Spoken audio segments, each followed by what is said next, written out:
buenas tardes. Aquí tenemos tres ponencias.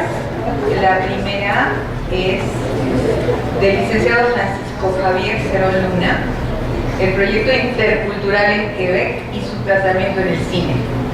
Pistas de explotación didáctica para los cursos de francés y lengua extranjera. El licenciado Francisco Javier Cerón Luna es licenciado en letras francesas con especialidad en didáctica por la UNAM. Actualmente se desempeña como profesor de francés en la Facultad de Filosofía y Letras y en el CELE, ambas de la UNAM. Ha cursado el diplomado de aptitud pedagógica para la enseñanza del francés como lengua extranjera del CELE y EDIFAL, y ha participado en seminarios de didáctica y en estancias de inmersión lingüística en Francia y Canadá. Ha sido profesor de francés, lengua extranjera en la ESCA IPN, Campus Santo Tomás, en la FES Iztacala y en la FES Acatlán, así como en las sedes externas del CELE UNAM. Al igual, ha impartido cursos de filosofía y teoría política como profesor adjunto en la Facultad de Ciencias Políticas y Sociales de la UNAM. Es secretario de redacción de la revista Synergie Mexique, editada por el CELE UNAM. Bienvenido. Buenas tardes. Más romántico, aunque igual yo no me veo mucho. En fin, bueno, mi ponencia se titula El Proyecto Intercultural en Quebec y nace porque este verano estuve en dos inmersiones lingüísticas, una en la Universidad de Laval y otra en una universidad de verano que fue hecha por el Centro de la Francofonía de las Américas en Edmonton. Entonces pude ver un poco de cerca estas dos realidades de la francofonía en Quebec. Estuve en la ciudad de Quebec y en Montreal, y donde hay una efervescencia de la francofonía, está bastante presente, y en otro extremo de Canadá, donde la francofonía es minoritaria. Entonces, un poco las cuestiones que trato de reflexionar aquí es entre esta ambivalencia de la francofonía en Canadá. La ponencia promete pistas de exploración o pistas didácticas, pero se las voy a quedar de ver porque no creo que me dé tiempo. Simplemente traigo un ejemplo de un video y mencionaré algunas cosas que yo he hecho en mis cursos. Bueno, un poco los objetivos. Rápidamente recordar qué es esto de la competencia intercultural en FLE, francés lengua extranjera, la interculturalidad como proyecto político en Canadá y el cine como documento auténtico para trabajar el desarrollo de esta competencia. Escojo esta cita de Di Carlo, que es una estudiosa de la interculturalidad ya bastante conocida, en su librito que ha editado Clay, que se llama Intercultural, y justamente para mostrar este camino de la civilización, lo que se aprendía incluso con el método comunicativo, cuál era el lugar de la cultura en los cursos de lengua extranjera, de esto de aprender el sistema político, el sistema educativo, etc. Una colección de saberes al final de cuentas, y trasladarnos a lo que es la competencia intercultural, es decir, poner en juego no solo el saber, el acumular el saber de la cultura de la comunidad lingüística que está aprendiendo, sino también los propios hábitos culturales, ponerlos en cuestión, justamente como dice Carlos, considerar esta cuestión de la cultura o estos hábitos, relativizarlos de cada comunidad lingüística, tanto la del aprendiente como la que se aprende. Seguro que ustedes no están familiarizados con lo que dice el marco acerca de la competencia, que se considera un conocimiento declarativo, severidades y una competencia existencial con miras a desarrollar una conciencia o una personalidad intercultural en el aprendiente, y evidentemente con todas estas prerrogativas necesarias para el desarrollo económico y político de Europa. Ahora, bajo estas perspectivas, ¿cómo lograr o cómo incluir la competencia intercultural en los cursos o en nuestras realidades? Por lo menos se piensa en ciertos presupuestos en ciertas cuestiones. Los presupuestos son la reducción de los prejuicios culturales y el desarrollo de una conciencia pluricultural y plurilingüística, y que se cuestiona la identidad cultural, es decir, tanto la propia como la de la comunidad que se aprende, y los prejuicios y estereotipos que evidentemente son naturales cuando se acerca a una comunidad extranjera. ¿Qué pasa en Quebec? Bueno, de las pocas lecturas que he hecho acerca de la interculturalidad en Quebec y de los contactos que pude tener en este verano, me di cuenta que por lo menos podemos adentrarnos a esta realidad bajo otras perspectivas. Por un lado, la inmigración, que justamente la historia reciente política y cultural de Quebec tiene que ver bastante con la inmigración desde la revolución tranquila de los años 60, y justamente esta idea de si la inmigración en Quebec lo hace como una comunidad específica, y por ende la interculturalidad respondería a esta hibridez o a esta realidad multicultural. Otra cuestión es el debate que se ha establecido entre la provincia de Quebec y el resto de las provincias canadienses, entre la perspectiva ya política de un proyecto intercultural, donde lo que se busca es la integración del otro, frente a un proyecto multicultural, que más que integración es un poco el respeto de esas minorías, pero reconociendo que hay una mayoría cultural, en este caso las comunidades anglófonas del resto de las provincias canadienses. Y bueno, en el debate de Edmonton en que participé, se hablaba ya de una perspectiva transcultural, donde no es importante la integración, sino el diálogo cultural. Justamente en Edmonton, en la comunidad de Alberta, en la provincia de Alberta, donde sí es mayoritaria la comunidad anglófona, pero la comunidad francófona minoritaria también comparte ciertos derechos minoritarios con otras comunidades lingüísticas. Entonces, es esta cuestión del respeto por la diferencia, pero no integrándola o no aculturalizándola como lo que supuestamente se le debate a Quebec, que la integración pasa por la lengua. Es decir, la gente que llega a Quebec tiene que aprender la lengua, en este caso el francés, al menos esa es la política oficial. Y al final, bueno, la otra perspectiva, esta cuestión del conflicto cultural y justamente las políticas interculturales que responden a este conflicto. Y mi reflexión justamente es si el cine, en tanto que es un aparato auténtico e evidentemente ideológico, muestra este conflicto cultural, no solo lo muestra, sino también abre una posibilidad de reflexión y tal vez de solución. Solo tengo unas cuantas gráficas sobre esta inmigración, si es tan real o tan acentuada como han tratado de hacer pasar las políticas culturales en Quebec. Más o menos esta gráfica en el siguiente es interesante porque Quebec no se sitúa en las primeras provincias que tengan más población de inmigrantes con respecto a las otras provincias de Canadá, y tampoco la población inmigrante se ha movido mucho durante los últimos años, a pesar de todas estas políticas de que Quebec se considera una comunidad, aquí yo no recuerdo cómo se dice en español, que recibe, ¿no?, a los extranjeros, hospitalaria, podría ser. Y bueno, evidentemente el lugar donde más se acentúa es en Montreal. Los que han tenido oportunidad de viajar a Quebec, es bastante interesante la diferencia de mezcla cultural que hay en Montreal y la poca mezcla cultural que hay en Quebec, ¿no? Y son ciudades que están a una distancia muy pequeña y con realidades culturales bastante diferenciadas. Bueno, las políticas interculturales, sí hay una política oficial de inmigración, hay un ministerio de inmigración y minorías culturales, hay toda esta política de recibir al migrante, pero al mismo tiempo integrarlo es aculturalizarlo, es decir, que forme parte de la comunidad por medio de la lengua, aprender el francés. Aparte de justamente la lucha de la provincia de Quebec ha sido rescatar el francés, rescatar la comunidad francófona.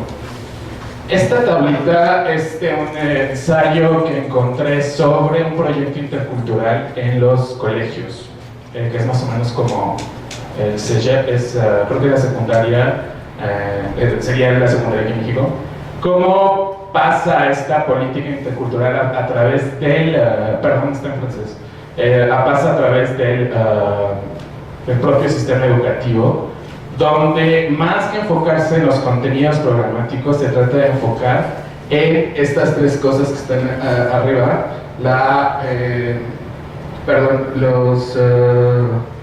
las nociones, los hechos y hay otro más que son las reflexiones. Digamos que es un programa mucho más cualitativo que acumulativo de saberes, justamente lo que pretende el marco común, que se cree una conciencia intercultural en los aprendientes. Y este programa no es específico de alguna materia, digamos que es un programa que trata de que todas las asignaturas sigan estos parámetros para justamente realizar los aprendizajes, pero bajo estas perspectivas. Ahora bien, ¿cómo esta realidad intercultural, que sí es de diversidad cultural, pero al mismo tiempo es de una política oficial de aculturamiento, se manifiesta en el cine? Hay varias películas, y bueno, el gran problema del cine de Quebec es la competencia del cine anglófono, no solo gringo, sino el propio anglófono de Canadá. Y bueno, tampoco es una industria que tenga muchas, que produzca muchas películas. Sin embargo, en los últimos años han producido películas bastante interesantes, muy premiadas, y que se han visto en muchas partes del mundo, incluidas nuestro país. ¿Por qué el cine en la clase? Bueno, creo que es un poquito reiterativo, pero en primer lugar, pues porque el cine es un documento auténtico. Se pueden trabajar objetivos pragmáticos y formativos. El cine, justamente, la competencia intercultural no solo es una competencia pragmática, sino también una competencia formativa, el desarrollo de esta personalidad intercultural. Y como dice otra vez De Carlo, justamente el aprendiente es orillado a relativizar sus propios hábitos culturales a partir de este documento auténtico. Tiene otras cosas que yo quisiera mencionar, la autenticidad, la motivación elevada. Siempre una película que es bastante motivante en las clases, también tiene una película. Es una riqueza audiovisual. Pluralidad de formas de explotación, diversificación de competencias, y esto que es lo más interesante a mi punto de vista, desarrolla una actitud reflexiva y crítica frente al documento. Esta película de Sandine, la que está aquí en el póster, justamente fue bastante premiada y fue vista en México, estuvo mucho tiempo en cartelera, la tradujeron como La mujer que cantaba, algo así, y muestra una realidad intercultural. Sí, es una familia del Medio Oriente que está instalada en Quebec, que regresa al Medio Oriente con toda esta concepción occidental, y hay este choque cultural. Y es un poco ideológico, porque justamente la familia donde resuelve el conflicto es en Montreal. Traigo este video que dura 3 minutos, pero solo veremos un minutito, solo para que vean esta supuesta realidad, ¿no?, intercultural.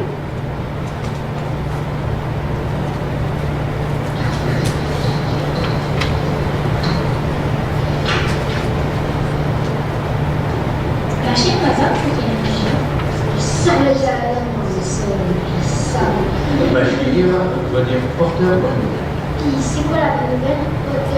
Le vachon de bazar. Et là, ça veut dire chose. La bonne nouvelle, c'est que j'ai la chance aujourd'hui d'être parmi vous. Et quant à mes origines, je viens d'Algérie, où j'ai enseigné pendant 19 ans dans un collège appelé Mouloud de Moulin. Bon, eh bien, quelle chose? Dès 4 ans, c'est parce qu'il y a un peu retardé mental. Je vois pas ce qu'il y a dedans. Bon, je vais prendre des présences. On va commencer par la gauche. Chanel Souci. Chanel. Souci avec un I. Jardin de moi. C'est ça?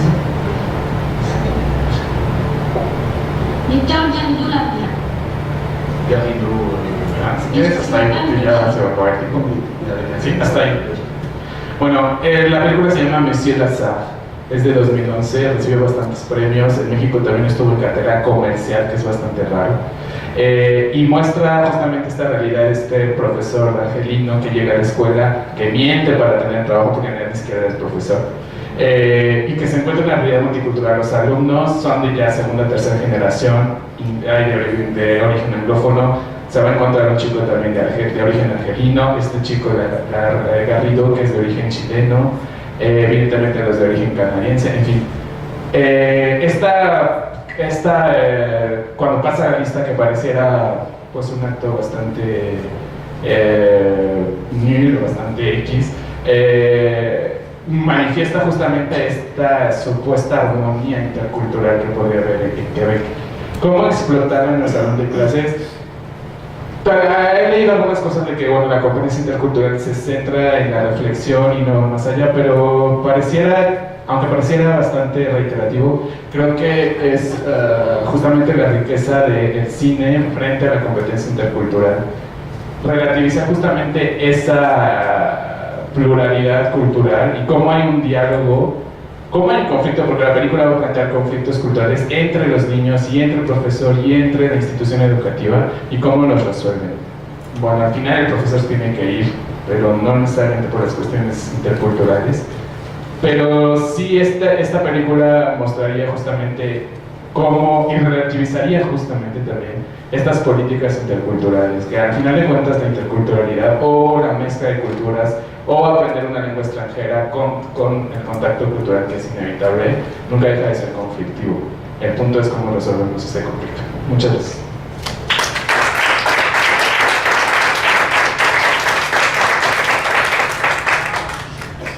Las preguntas serán al final, por favor. Ahora recibimos a la doctora Margaret Lee Meno y al doctor Javier Vivaldo Lima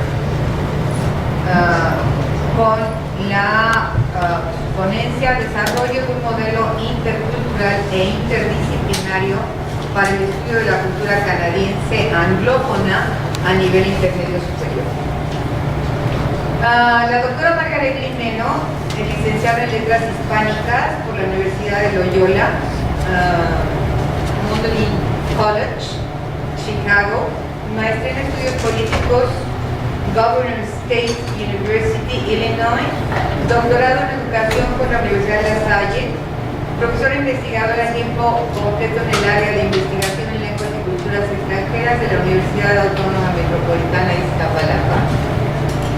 El doctor Javier Vivaldo Lima es licenciado y tiene la maestría en Psicología por la Universidad Nacional Autónoma de México, tiene el doctorado en Educación por el Instituto de Educación de la Universidad de Londres, Reino Unido, es profesor investigador de tiempo completo del área de investigación en lenguas y culturas extranjeras, Universidad Autónoma Metropolitana Iztapalapa.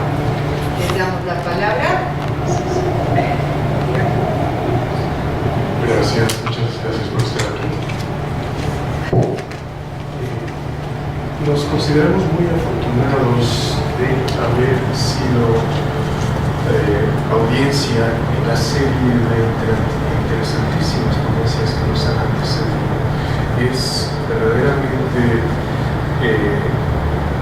grato escuchar discursos, escuchar conceptos, escuchar perspectivas tan próximas a todas aquellas perspectivas y discursos que nos interesan por la enseñanza de lenguas. Vamos a hablarles del programa, del módulo específico del programa de enseñanza de lenguas extranjeras de la UAM Iztapalapa, nuestro módulo intercultural e interdisciplinario para el estudio de la cultura canadiense anglófona a nivel intermedio superior. El esquema de la ponencia toca 5 puntos.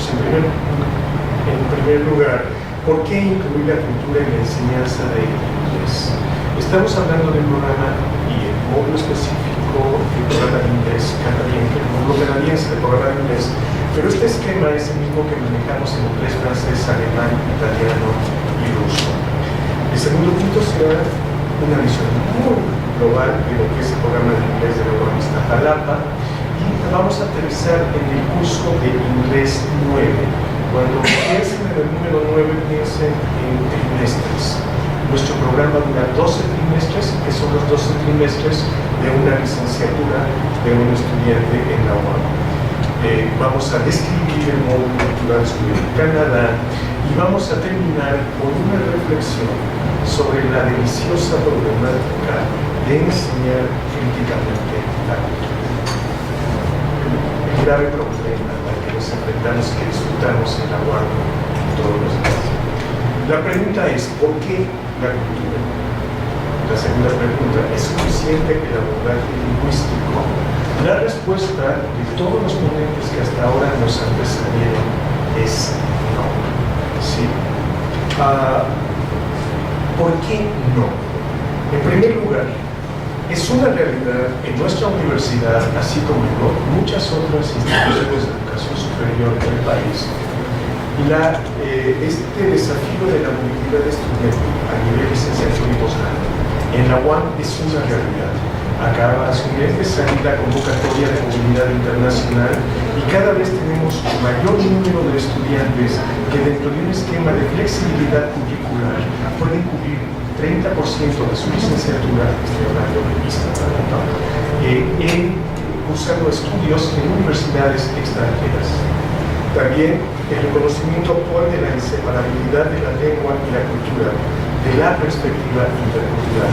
Y estamos hablando de teóricos como Byron, como Cranch, y los discursos que nos antecedieron el interesantísimo planteamiento de la Fortuna, Alejandro Valencia, la conferencia de Toguet, etc.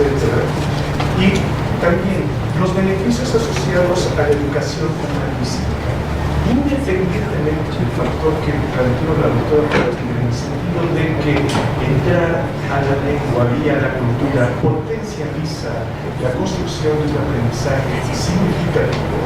Están los beneficios de la educación humanista, el poder interpretar el mundo y la subjetividad en otros, lo que sería, en esencia, comunicarnos con otros. Y la ventaja de proporcionar un modelo ecológico para la enseñanza de lenguas extranjeras, un modelo que se basa en la construcción de una sinergia entre lengua y cultura. La lengua construye la cultura y la cultura construye la lengua a través del tiempo y del espacio.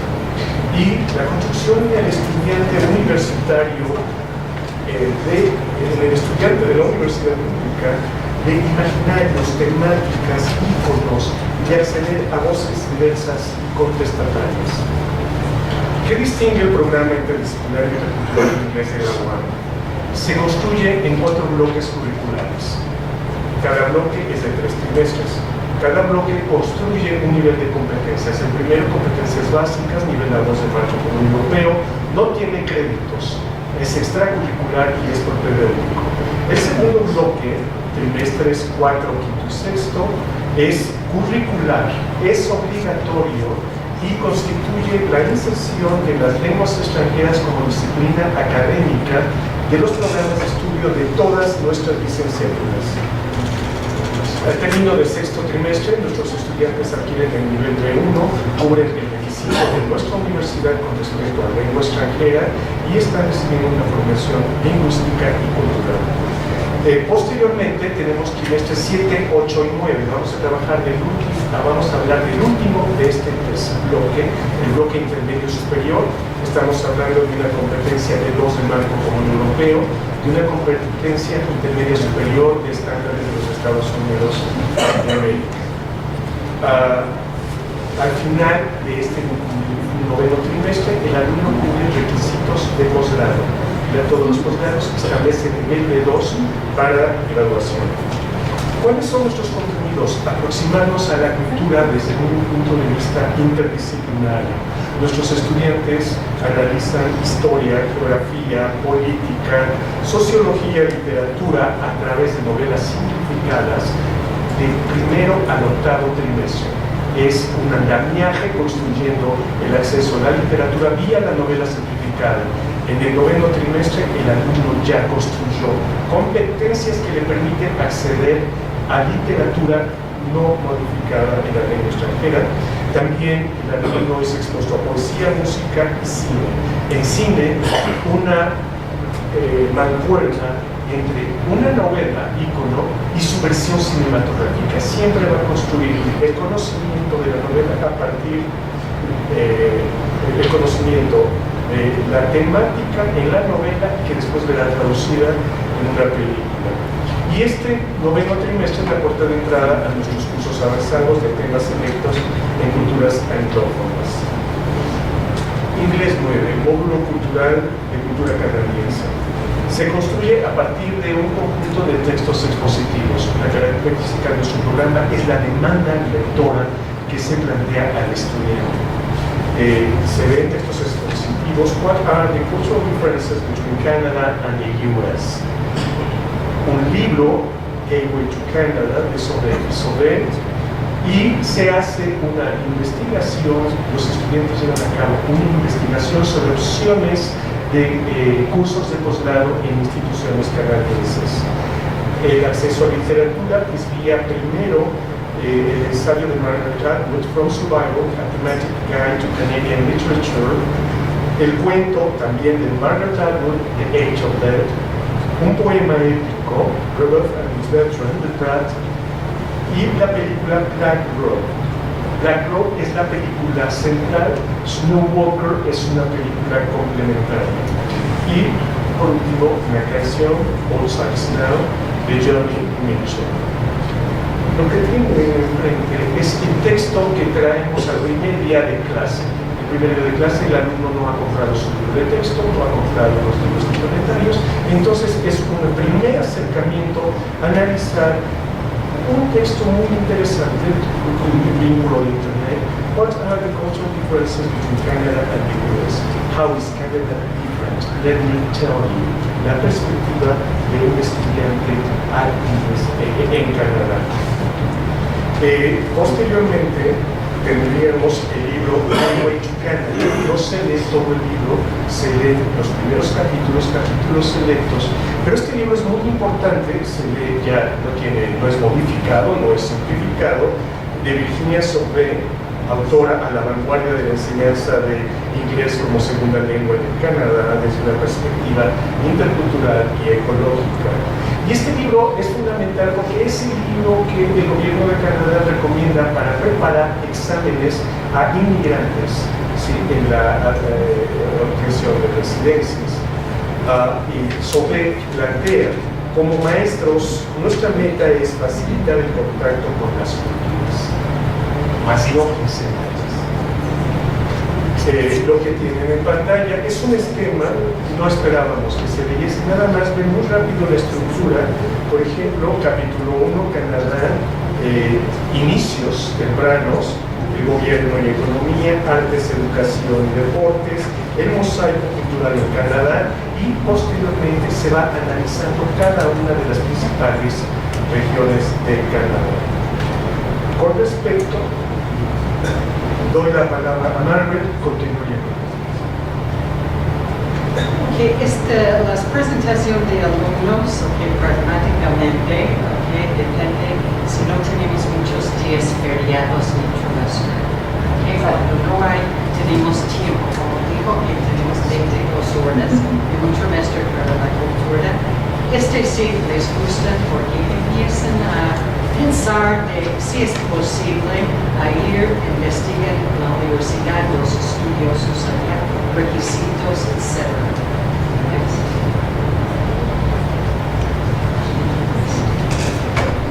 Aquí está Margaret Atwood. No fue la ganadora del Nobel, el premio Nobel, pero es uno de los más famosos escritores hoy en día. Y leímos nada más una selección de su primer capítulo, el ensayo Survival, y también todo un cuento no simplificado de Age of Death.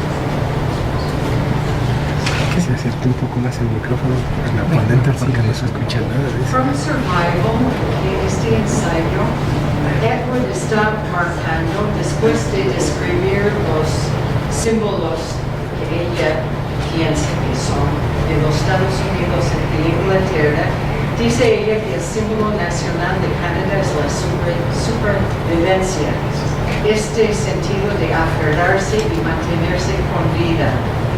Ella dice, nuestros héroes apenas sobreviven y como una contradicción nacen siendo perdedores y víctimas. Y aquí tenemos en The Age of Lead,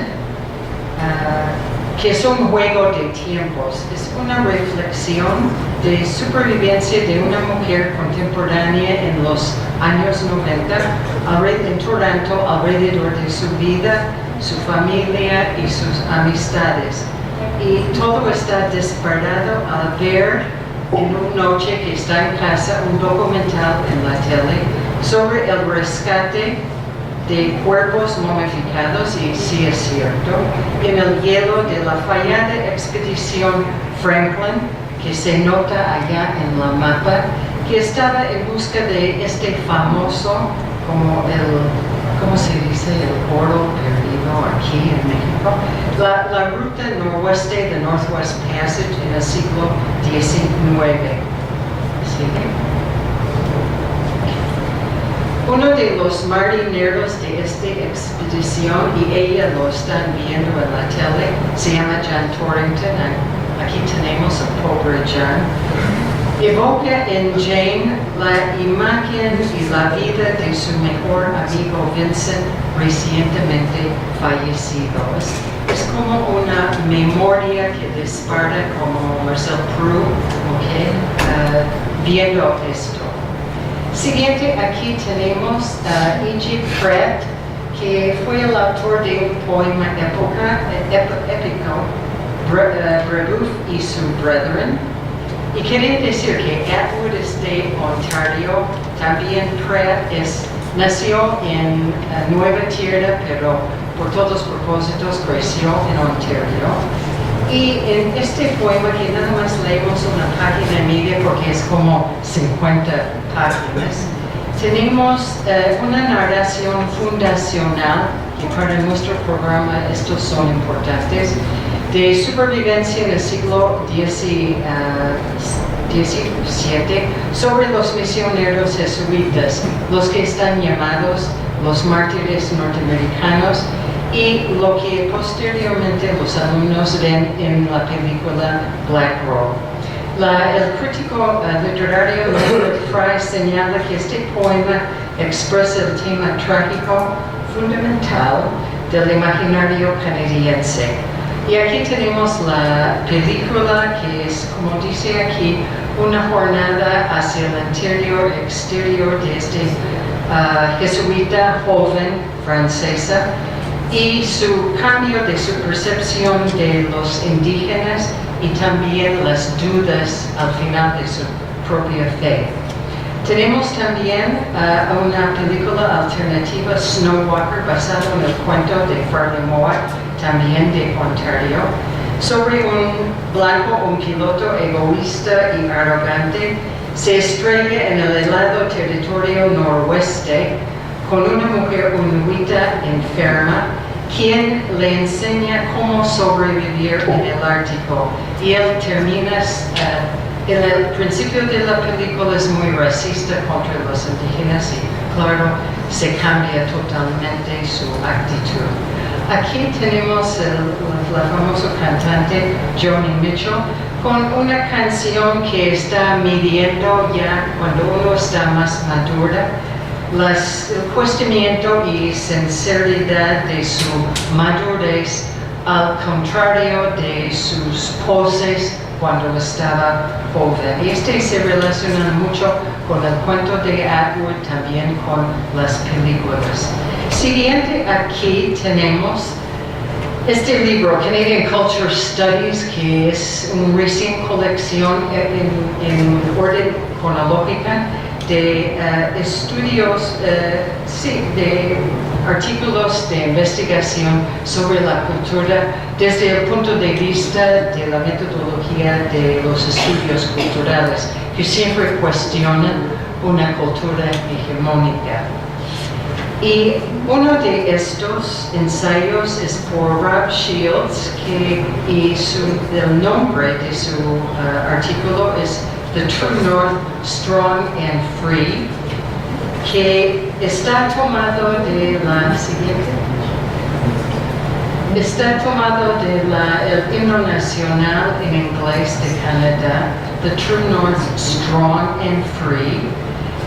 Siguiente, y el True North es the Yukon, the Northwest Territories, and el Nuevo Nunavut, que no son provincias, no son estados, no tienen autonomía.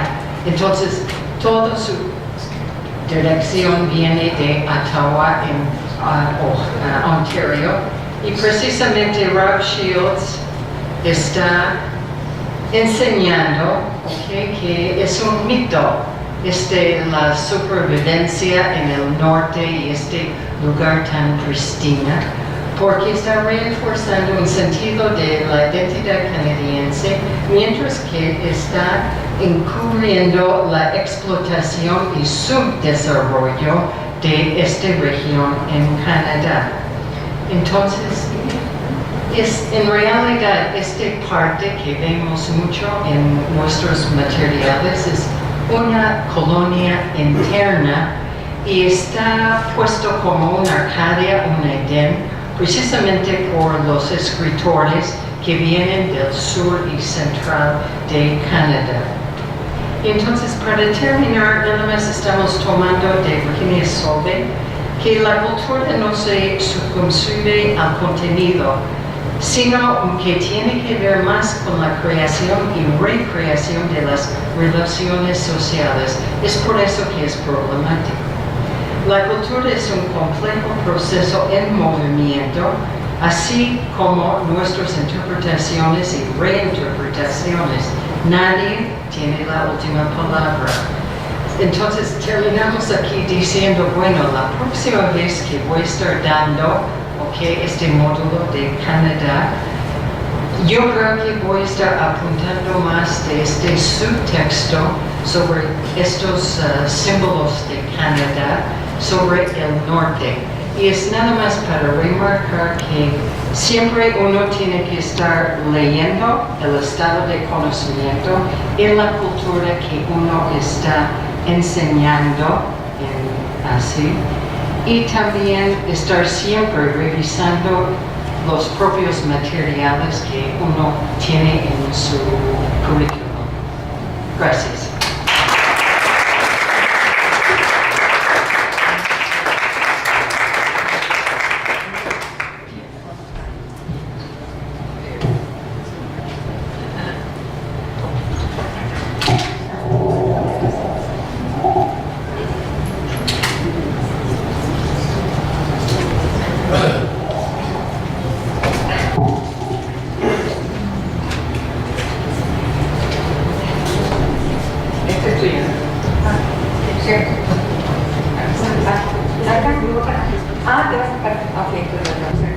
Bueno, entonces ahora pasamos a la siguiente ponencia, que es estereotipos, una aproximación hermenéutica fenomenológica en el estudio intercultural de las lenguas extranjeras.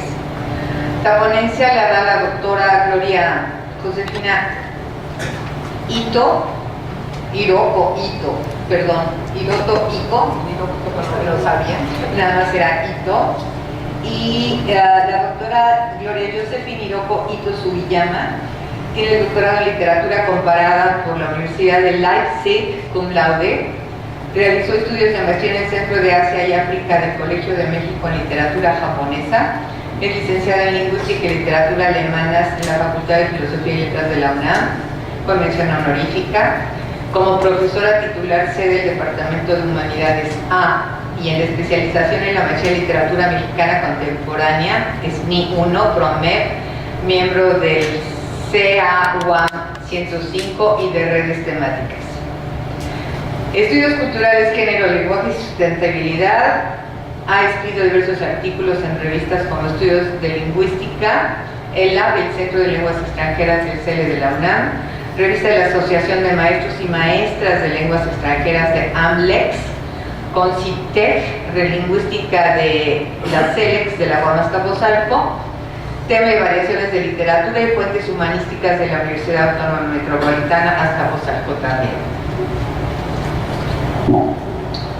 Bueno, recibieron un papelito, entonces les voy a hacer una pregunta, con todo expresamente, se los he dicho, porque nada más pueden contestar sí o no, ¿ok? Entonces, el cuestionamiento es el siguiente: si usted es su mejor amigo, está condenado a muerte, ¿no? Y de que se salve o no depende de la respuesta que ustedes den. Únicamente pueden decir que están a favor de él, aunque mintieran. O sea, ustedes tienen que mentir para que él se salve. Entonces, la cuestión es esta: ¿mentirían o no? Nada más pueden contestar sí o no. No hay otra posibilidad. O sea, yo sé que muchas veces dirán, bueno, si es que tal cosa, ¿no? Pero no. Nada más hay esa posibilidad, sí o no. Por favor, contesten el papel.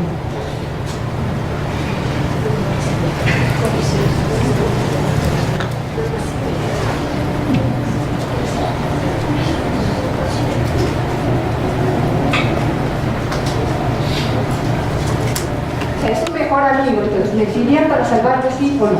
Bueno, mientras tanto empiezo, para no perder tiempo.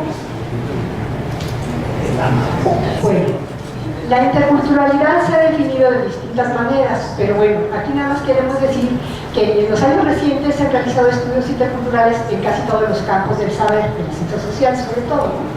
En particular en el ámbito de los negocios, y es aquí donde entra Hofstede, que es del autor que voy a hablar un poco más. El objetivo de esta ponencia es realizar una reflexión acerca de ciertas características específicas de nuestra cultura, la mexicana, en comparación con la alemana, porque bueno, yo soy profesora de alemán, ¿no?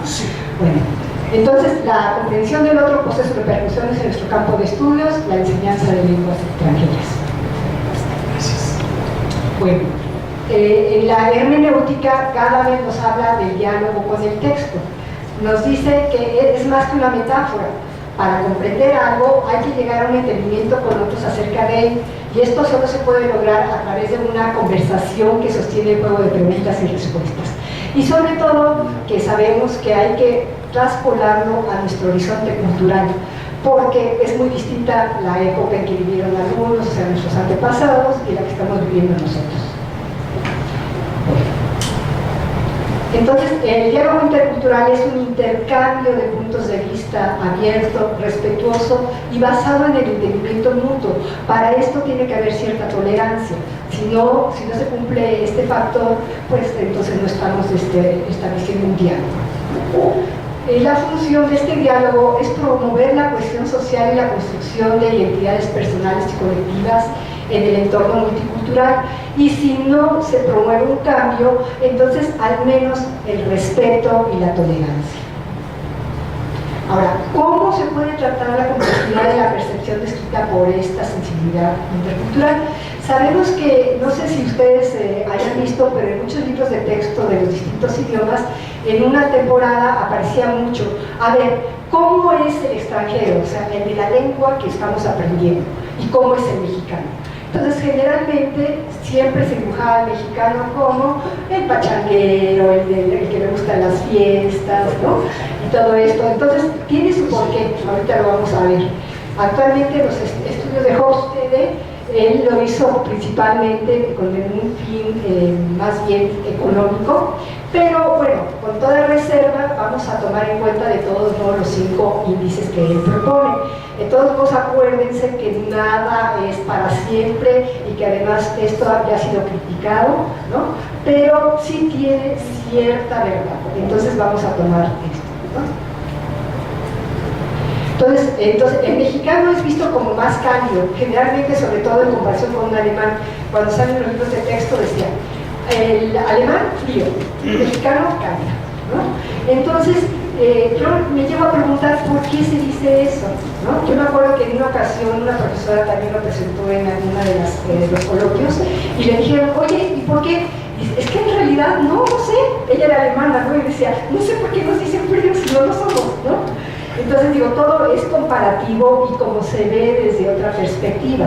Nosotros, al ser un poco más colectivistas, que somos mucho de vivir en comunidad, de apoyar al otro, entonces lo vemos así, ¿no? Entonces vemos cómo hay un índice que tiene Hofstede, que vimos anteriormente, que es el individualismo-colectivismo, donde se dice aquí que México ocupa el lugar 33 de los 35, ¿no? En cambio, si ven, Alemania ocupa el cuarto de 6, o sea, el cuarto sexto. ¿Qué quiere decir esto? Que los alemanes son mucho más individualistas que los mexicanos. Los mexicanos tienen al colectivismo. Y nosotros lo vemos, ¿no? O sea, en nuestra vida diaria, ¿qué pasa? Un mexicano generalmente vive mucho con la familia, ¿no? No sé si estén de acuerdo, pero por ejemplo en Alemania, en los países europeos, generalmente cuando ya cumplen la mayoría de edad, se independizan. En cambio aquí generalmente tendemos a quedarnos con la familia o muy cerca de ella. Bueno. Entonces, otra diferencia que encontramos en estas culturas colectivistas como la mexicana son las culturas de la vergüenza, ¿no? Si alguien del grupo va a contravenir una regla de la sociedad, todos los miembros del grupo van a sentir la vergüenza, o sea, se sienten un poco identificados con ello, ¿no? Como les digo, esto hay que tomarlo con reservas, pero tiene algo bueno, ¿no? Ahora, las individualistas, por cambio, tienen que la persona se siente culpable, pero como que asume su realidad y no comparte con los demás, sino que él lo ve como algo propio, personal. Ahora, tenemos el segundo índice, que es el de la masculinidad femenina. Esto no se refiere a los géneros, ¿no? Sino que, bueno, tenemos que México ocupa un lugar 28 a comparación de Alemania, que ocupa el lugar 72. Quiere decir que México es mucho más masculino y Alemania más femenino. ¿Qué quiere decir estos índices? Entonces, en México encontramos que el masculino quiere decir que son más diferenciados y separados, ¿no? O sea, los hombres deben de ser asertivos, duros, y bueno, ya en la época anterior se dedicaban más al trabajo, estaban dentro de la esfera externa, y la mujer se dedicaba más al hogar, a la parte interna, deben de ser sumisas, cariñosas, humildes, ¿no? Ahora ya va cambiando poco a poco, pero si se compara con culturas europeas, todavía tenemos esa tendencia. Ahora, en cuanto a este índice, tenemos que los alemanes, en cambio, son más femeninos, o sea, se reparten el trabajo, ¿no? Ellos no consideran que por ser mujeres tienen que quedar en la casa, etc. Entonces, las alemanas desde antes que empezáramos nosotros ya eran mucho más independientes. Y por lo general, la pareja, cuando eran casados, los dos trabajaban, se repartían el trabajo de la casa, ¿no? El que llegaba primero era el que hacía la comida o tenía que tender las camas, si no se hicieron en la mañana, no se tendían en la mañana, recoger la ropa, si se dejó tendida, etc. Entonces cooperaban de igual forma que la mujer en esas labores. Aquí todavía se encuentran algunos hombres que no quieren colaborar, ¿no? Ahora tenemos el otro índice, el tercer índice, que es el rechazo a la incertidumbre. Los alemanes prefieren situaciones estructuradas a aquellas vagas. O sea, a un alemán si le dicen, no, pues deja que, a ver cómo se da, que no sé, aquí somos muy dados a eso, ¿no? Y allá es imposible, ¿no? Si no lo tienen antes preparado, se sienten completamente desasosegados, hasta enojados, ¿no? En cambio aquí, no, pues a ver, ahí vamos y verás cómo si sale. Entonces, ellos sí están muy apegados a los reglamentos, a la tradición.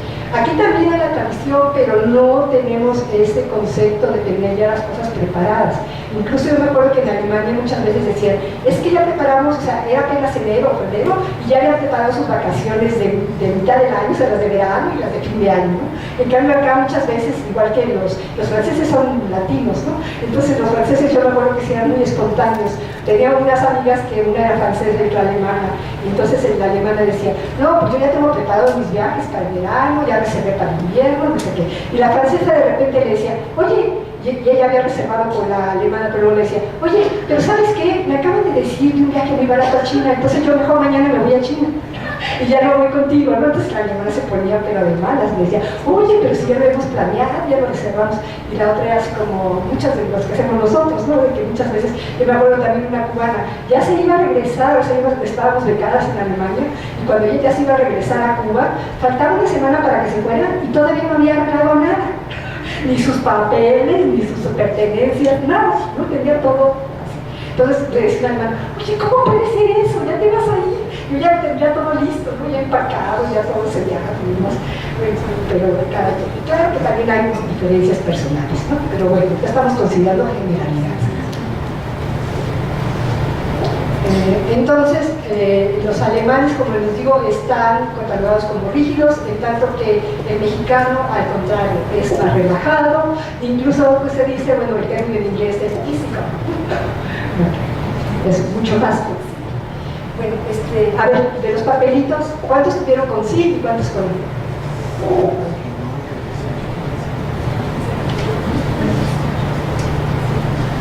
Ajá. Bueno, con sí tenemos 18 y con no 6.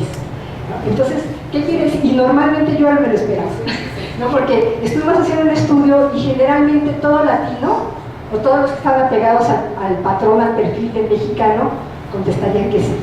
Esa es la regla casi, ¿no? En cambio, ya con los europeos, al contrario, ¿no? Muchas veces es no. Entonces, como les digo, no es una cosa muy estricta, no hay que tomarse lo que dice Hofstede a la letra, sino siempre con ciertas reservas, pero sí nos da patrones que nos pueden servir para esto, ¿no? Incluso entonces, como les digo, cuando yo decía, bueno, ¿por qué dicen que el alemán es frío y el mexicano cálido? Entonces, estamos viendo estos patrones, nos damos cuenta cómo todo esto de que es un poco más comunitario, de que le importa la familia y todo esto, en esto se va a reflejar exactamente eso, ¿no? Entonces no es que sí literalmente el alemán sea frío, porque de hecho a veces se hacen amistades muy profundas, quizás más profundas que con los latinos. Eso es lo que yo me di cuenta cuando estuve en mi estancia en Alemania, ¿no? Que muchas veces uno llega a hacer unas amistades mucho más firmes con los alemanes que con los latinos, porque la diferencia está en que el mexicano siempre dice que sí, pero uno nunca sabe si confiar o no, ¿no? En cambio el alemán cuando dice que sí es porque así es, ¿no? Entonces en algunas ocasiones tiene mucho que ver. Incluso, bueno, es una anécdota, pero bueno, una mexicana me platicaba, cuando estuve en Alemania pues formaron un círculo de latinos, entonces ella por ejemplo se iba a cambiar de casa, entonces todas sus amigas latinas le dijeron, ay, cuando te vayas a cambiar nos avisa, nosotros te ayudamos y no sé qué. Bueno, el día que llegó, el día que y unas alemanas, amigas también, porque ella tenía amigas alemanas y también latinas, le dijeron, mira, una le dijo, por ejemplo, yo nada más puedo ir de tal hora a tal hora, ¿no? O yo nada más puedo ir tal día, no puedo ir toda la semana, no puedo ir 2 días. Y así le estuvieron diciendo, pero las hermanas, el poco tiempo que le ofrecieron, lo cumplieron. En cambio, los latinos, aunque le dijeron, ay, nosotros te ayudamos a todo, no fueron ni siquiera, se presentaron, ¿no? Entonces yo creo que sí es muy significativo. Yo también me acuerdo que cuando estuve como becario, pues hubo mexicanos que tuvieron problemas y sin embargo no recibieron ayuda de ningún mexicano, ¿no? Los ayudan muchas veces más los extranjeros que los mexicanos. Entonces a veces uno aprende muchas cosas estando en el país, ¿no? Bueno, otra de los índices es la orientación a corto y largo plazo. Entonces esto se refiere a la retribución en el futuro, ¿no?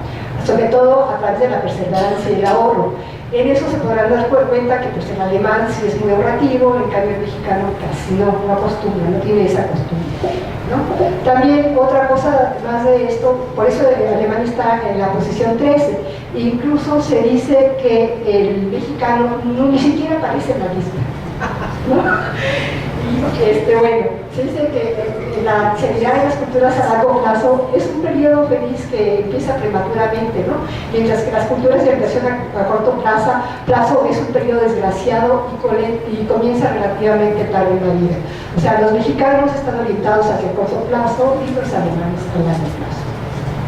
Ahora, en cuanto a la distancia del poder, en Alemania es corta, ¿no? Porque es una sociedad más individualista y femenina, como vimos, y además tiene poca evasión a la incertidumbre. En México la distancia de poder es más grande, la sociedad es más colectivista, como vimos, más masculina, ustedes estamos resumiendo un poco, y tiende más hacia la evasión, ¿no? De la incertidumbre. Entonces, la sociedad alemana, como vimos, bueno, aquí se repite un poquito de la diapositiva anterior. Entonces tenemos que las características de los mexicanos es que al ser es positiva en cierto aspecto, ¿no? Podemos decir que aprende de su núcleo familiar, está muy apegado a él, a la familia. Si se fijan, muchas familias incluso viven después de casados todavía con la familia o están muy cercanos a ella, ¿no? Desarrollan valores como la lealtad, la cooperación, el afecto, así como el servicio a los demás. En esto se refleja la pregunta que les hice, ¿no? Es positivo, bueno, pero el aspecto negativo de esto es que pueden llegar a la sobreprotección y al exceso de dependencia y de minusvalía. Ahora, siempre están dispuestos a la cooperación. Esto ya lo hemos visto, ¿no?, en los distintos fenómenos que se han dado. Por ejemplo, cuando tuvimos esto del terremoto y últimamente con las inundaciones y todo lo que ha originado el cambio climático. Entonces, la actitud solidaria con la familia, con el grupo y la sociedad también son factores muy notorios y contrastantes en las culturas mexicana y alemana. Entonces, por una parte, tendemos todos a la conservación de la cultura, ¿no?, la tradición, y por la otra, ahora en la interculturalidad y en la globalización, debe haber un intento por la aceptación, la tolerancia de la otra cultura. O sea, sabemos que muchas cosas no las podemos cambiar, tenemos patrones muy arraigados que difícilmente cambiaríamos, pero lo que sí sería deseable es que al conocer la otra cultura nos pusiéramos en su lugar y tratáramos de ver por qué son así, ¿no?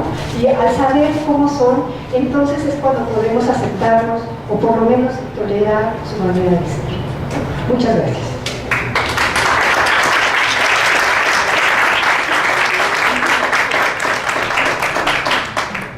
Bien, pues tenemos 5 minutos de preguntas si quieren hacerles a los ponentes. El licenciado Francisco Javier, la doctora Margaret, el doctor Rivano y la doctora Luz. ¿Alguna pregunta?